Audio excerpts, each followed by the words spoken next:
Halo Sobat Kom, Lu Utara Sepekan kembali hadir menjumpai Anda. Bersama saya Herani Sadar, inilah info selengkapnya untuk Anda.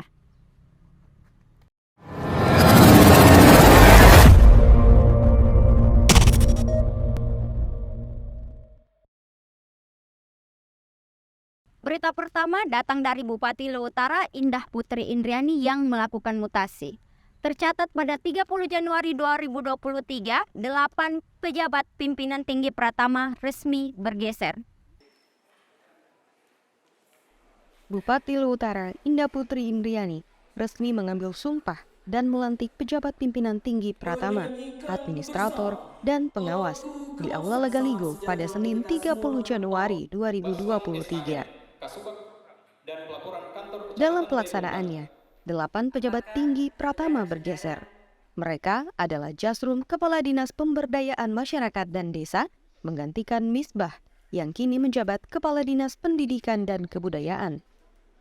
Arif R. Palalo, Kepala BKPSDM, menggantikan Nur Salim Ramli yang dilantik menjadi Kepala Dinas Komunikasi, Informatika, Statistik, dan Persandian. Sebagai Kepala Dinas Perhubungan menggantikan Hakim Bukarak yang dilantik sebagai Kepala Badan Kesatuan Bangsa dan Politik. Ahmad Yani sebagai Kepala Dinas Lingkungan Hidup dan DRH Adrian Ismail sebagai Kepala Dinas Perikanan dan Ketahanan Pangan. Indah mengatakan pergeseran yang berlangsung atas pertimbangan yang matang.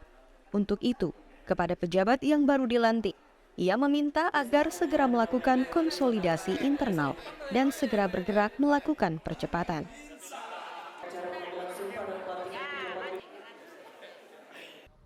Arif R. Palalo resmi menjabat sebagai Kepala Badan Kepegawaian dan Pengembangan Sumber Daya Manusia. Hal itu setelah masa jabatannya sebagai Kepala Dinas Kominfo sudah lebih dari 10 tahun. Arif R. Palalo resmi menjabat sebagai Kepala Badan Kepegawaian, Pengembangan dan Sumber Daya Manusia BKPSDM Lu Utara menggantikan Nur Salim. Hal itu setelah Bupati Lu Utara Indah Putri Indriani mengambil sumpah dan melantik pejabat pimpinan tinggi Pratama di Aula Legaligo kantor Bupati pada Senin 30 Januari lalu.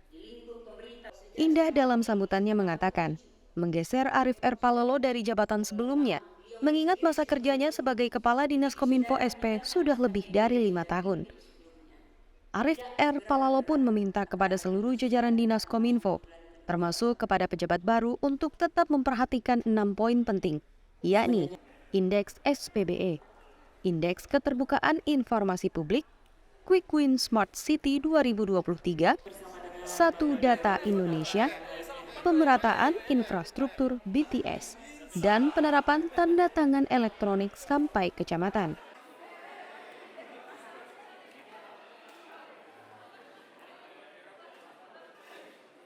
Sementara itu, pemerintah Kabupaten Lu Utara menarget predikat Nindya pada penilaian Kabupaten Kota Layak Anak tahun ini.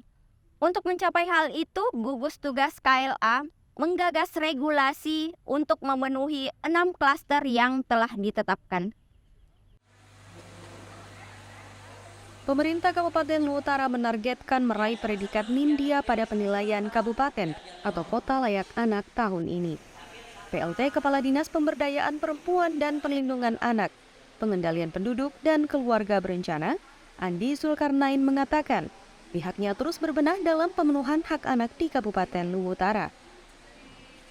Hal itu tergambar melalui pertemuan monitoring gugus tugas Kabupaten Layak Anak, Kabupaten Lu Utara yang kembali diselenggarakan di Hotel Bukit Indah Masamba, Selasa 31 Januari 2023.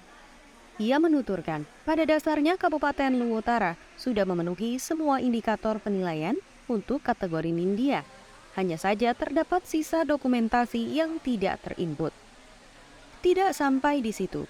Andi Zulkarnain menambahkan untuk memenuhi hak anak, pihaknya menggagas regulasi untuk perkuat program kerja. Dalam rangka meningkatkan produksi pangan di Kabupaten Lu Utara, Wakil Bupati Suaib Mansur mengajak gerakan pramuka untuk berkontribusi di sektor pertanian. Wakil Bupati Lu Utara Suaib Mansur mengajak gerakan pramuka Lu Utara berkontribusi di bidang pertanian dalam rangka peningkatan produksi pangan. Hal itu disampaikan Suaib saat memimpin rapat kerja cabang Gerakan Pramuka Kabupaten Luwu Utara di ruang rapat Wakil Bupati Luwu Utara baru-baru ini. Alasannya, Suaib menilai sebagai kabupaten yang memiliki luas tanam hingga puluhan ribu hektar dengan potensi pertanian yang besar. Sudah selayaknya Gerakan Pramuka turut andil di dalamnya. Jadi tadi itu rapat persiapan rapat kerja cabang Pramuka di Kabupaten Luwu Utara. Jadi agendanya adalah pertama monitoring dan evaluasi kegiatan tahun 2022 serta rencana kegiatan di tahun 2023. Karena kita tahu Pramuka ini kan punya keterkaitan dengan kuartir daerah di provinsi dan juga kuartir nasional. Jadi semua agenda-agenda yang sifatnya nasional dan daerah dalam arti provinsi Sulawesi Selatan, itu kita sebagai kuartir cabang sedapat mungkin untuk mengikuti. Nah, oleh karenanya itu rapat kerja cabang dibutuhkan untuk menyesuaikan sesuai dengan rencana yang telah diputuskan di tingkat kuartir daerah di Provinsi Sulawesi Selatan dan juga di kuartir nasional. Tidak hanya di bidang pertanian, Suaib juga menyampaikan tentang rencana pembentukan Sakadir Gantara untuk pemetaan atau penggunaan drone bandara yang sifatnya perhubungan. Pemerintah Kecamatan Malangke menggelar musyawarah perencanaan pembangunan tahun 2024. Dalam pelaksanaannya, pihak kecamatan melibatkan forum anak tingkat kecamatan.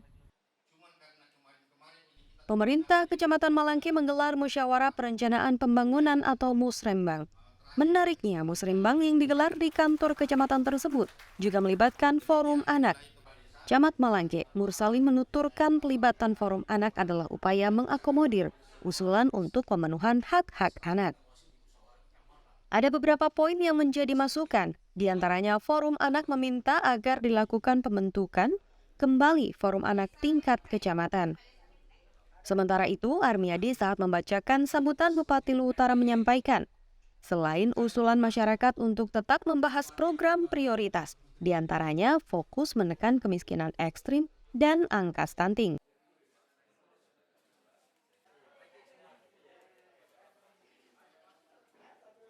Bupati Luwu Utara Indah Putri Indriani menyebut TNI selalu hadir dengan karya nyata. Hal itu ia sampaikan saat meresmikan kantor Koramil baru 140311 Masamba. Bupati Luwu Utara Indah Putri Indriani menyebut TNI selalu hadir dengan karya nyata.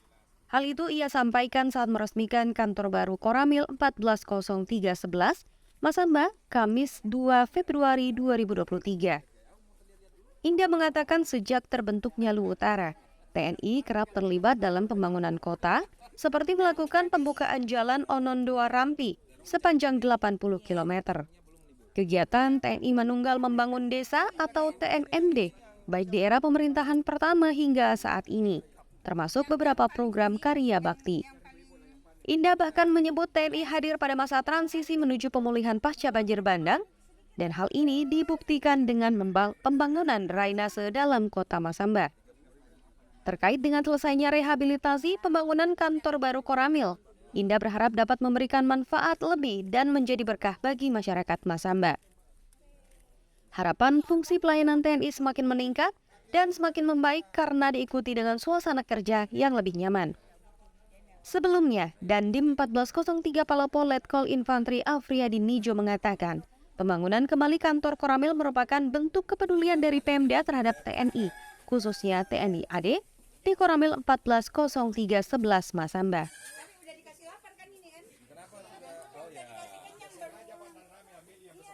Itulah beragam informasi yang kami rangkum untuk Anda dalam Lutras Sepekan. Dari Kabupaten Luwu Utara, Humas Pemkab melaporkan.